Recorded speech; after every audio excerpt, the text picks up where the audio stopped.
Karaniwang eksena at ingay sa pagsisimula ng klase ang makita at maririnig nitong Lunes ng umaga sa mga eskwelahan sa Katimugang Mindanao, kabilang ang Sarangani at Jensan.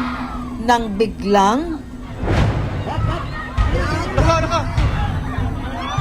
yumanig ang lupa. Sa halos 1 minutong paglindol, tila hindi natitigil sa pag-indayog ang lupa. Kasunod ang kabi-kabilang paggulo.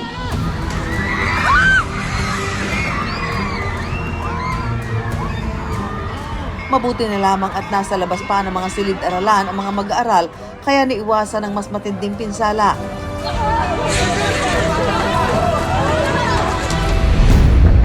.8 magnitude ang lindol na yumanig sa katimugang bahagi ng Mindanao. Sa dagat na bahagi ng Maasin, Sarangani na itala ang sentro ng pagyanig dahil umano sa paglubog ng bahagi ng Cotabato Trench.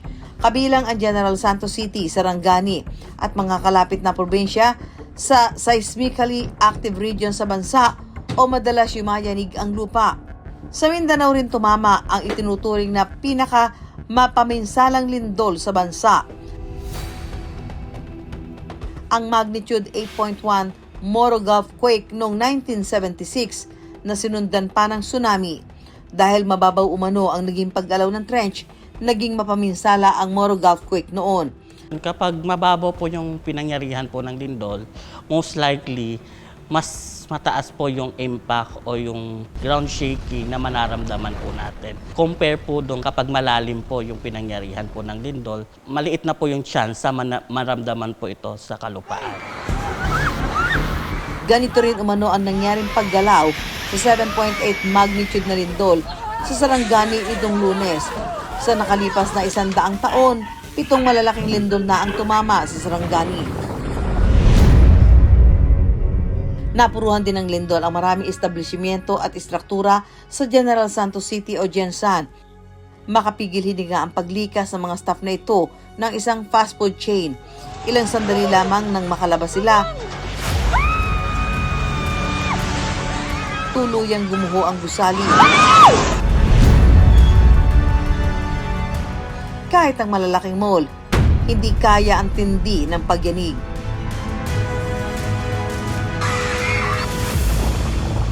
Mga kawanda, ito po yung 3 palapag na gusali ng isang supermarket dito sa Barangay Kalumpang, dito ho sa Jensan. At yung 3 palapag na gusali, yung nakikita ho natin ngayon ay yung 2 palapag na lamang, yung 3rd and 2nd floor. Dahil yung first floor o yung ground floor po nandoon na, natabunan na ho. No? So, as we speak ngayon po, sa mga oras na ito, isa na po yung nakuha nilang patay dito sa supermarket na ito at 2 pa yung pinaghahanap.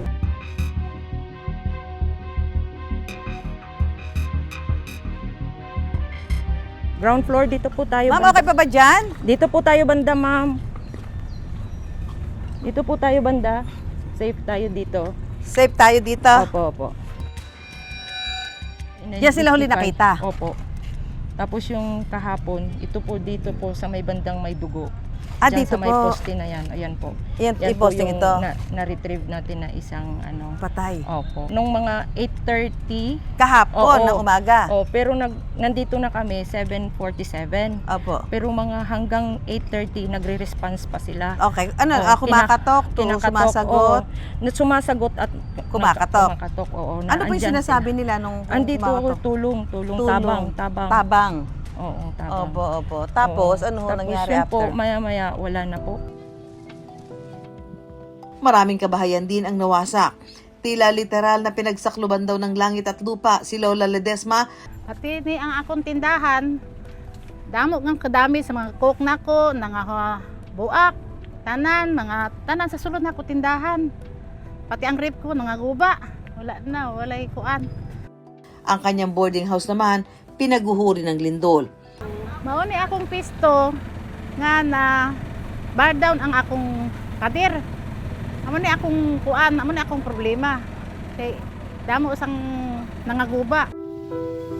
Malaking pinsala rin ang iniwan ng lindol sa mahigit 7 dekada ng Notre Dame of the Jangas University. Maging ang bagong gawang gusali ng University of Santo Tomas sa Jensan nasa pool rin. Ang krus sa ibabaw ng main building, pinabagsak ng lindol. Wala pang kabuuang bilang ng mga namatay, nasugatan at halaga ng pinsala habang ginagawa namin ang ulat na ito.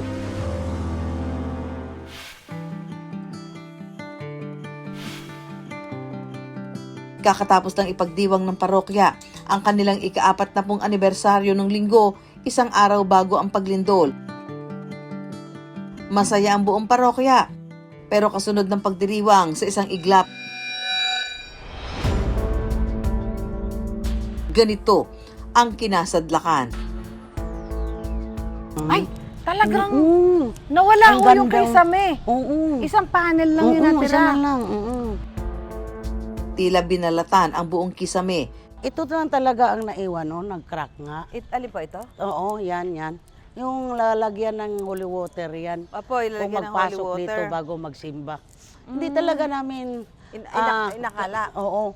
Kahit minsan lang namin sa sarili na mangyari ito. Kasi 3 bisis na ito naglindol dito sa Mindanao. Apo. Ang lalakas din. Naglaylayan ng mga kable. Halos natabunan na ng mga bumagsak na materyales ang mga upuan.